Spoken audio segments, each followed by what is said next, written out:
Hey guys, so this is going to be our safety minute this week. As you can see, we have these vests laid out here. Normally, we'd classify this as a gear minute, but we're going to go over the identifiable gear policy, so it's going to be our safety minute.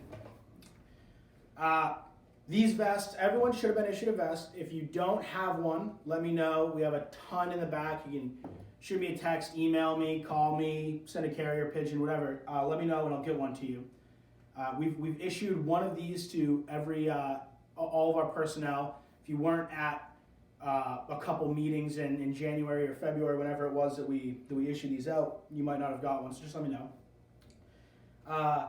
This safety minute is more than just the vests. Like I said, we're going over this SOP that came out when we got these vests. So we'll talk about the vests real quick, then we'll go over the policy. These. Like I said, we have a bunch. This is the big guy size, 3X, 4X.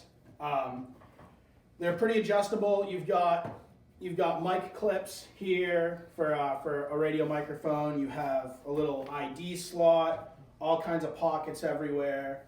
It says fire on the front, and then on the back it says Castine, and then there's a little reflective fire tab.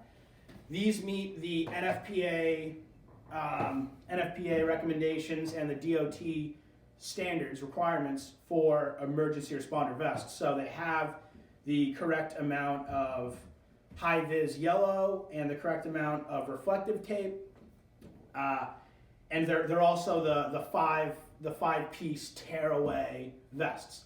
So if you're on a traffic accident, an MVA or whatever, and a vehicle drives by and the mirror snags you, this will rip apart so you don't go with your vest. It's just going to rip it right apart.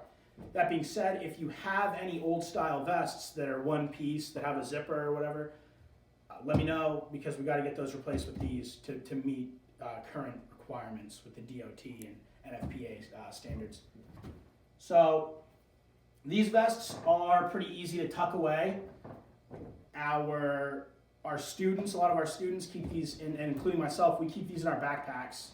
For the majority of us, keep these in our backpacks, especially regimental students, because if we're in a khaki uniform and our pager goes off, we want to be able to easily distinguish ourselves to campus safety staff and students that we've made the transition from student to municipal and employee of the town of Castine.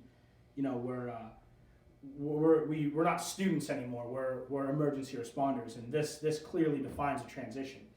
So along with the vests, there are other pieces of gear that are considered identifiable gear, but this is the easiest, and this is the cheapest one. Maybe other than like a station T-shirt, but this is the cheapest one. And like I said, you can keep it in like the door pocket of your car that you put like straw wrappers in and stuff. So this can live with the straw wrappers, or like I said, a backpack, maybe with your turnout gear, whatever. But having this readily available is the easiest solution to being in accordance with the identifiable gear policy. So basically, this is saying that when we are on scene of an emergency, especially, this isn't limited to the MMA campus, but especially on campus at MMA, we need to have gear on that identifies us as fire rescue personnel. That's the easiest way to say it. That goes for students and non-students, and townsfolk that are on the department. We want students, staff, and campus safety to recognize that there are emergency responders on scene, especially with a lot of stuff going on that we're seeing in other colleges. That especially if it's a townsperson, that teachers, students, staff, they might not recognize you. If you're not around campus, they don't know who you are. There's no question about it if you have a vest or a T-shirt on that identifies you as Castine Fire. And it just makes it that much easier. That way people can rest assured that there's not strangers walking around.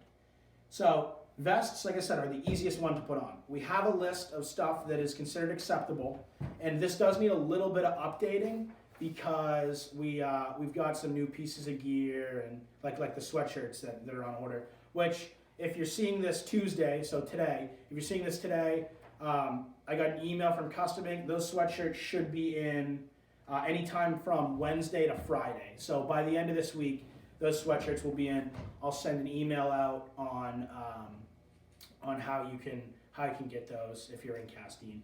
So sorry for the sidetrack. My mind's kind of everywhere. So other pieces of identifiable gear. Castine issued turnout gear. Castine Fire Rescue job shirt, Castine Fire Rescue polo shirt, the station t-shirt like I'm modeling here, a Fire Rescue Volunteer Association jacket, so those Carhartt jackets that the association buys members after 4 years of service. The safety tearaway vest, like seen here with the word Castine on the back. An approved neon yellow and blue EMS jacket, the 511 jackets that some of our members have, that were purchased a couple of years ago. Not all of our EMTs have those. It's only a few. And then obviously the new sweatshirts that we ordered. If you've got like the CFRD beanie, stuff like that. Association gear, so association t-shirts that we sell on like the 4th of July, generally, according to these SOPs, aren't considered identifiable gear due to the fact that anyone can buy those. If you're wearing an association t-shirt, just to be safe, throw a vest on. Gear that does not meet the standards of identifiable gear. So a generic fire rescue t-shirt, or other fire department style clothing, so like, the Amazon special fire department shirt and stuff like that.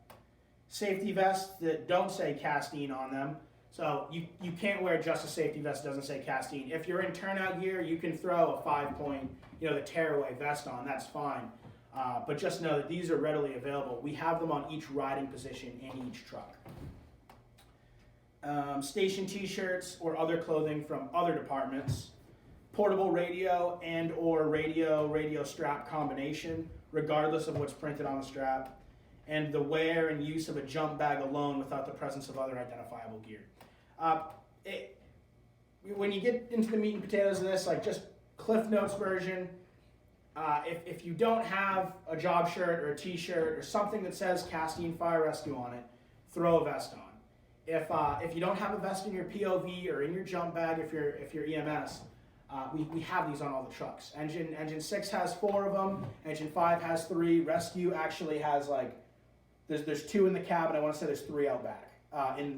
It's in the extrication jump bag. So with all the jumpsuits and extrication gloves and stuff like that. So yeah, it's a pretty reasonable ask here. So just make sure you're wearing vests or station t-shirt, something. And let me know if you have any questions or if you need a vest. Reach out to me. As always, thanks for attending our virtual training. Appreciate it. Have a good day.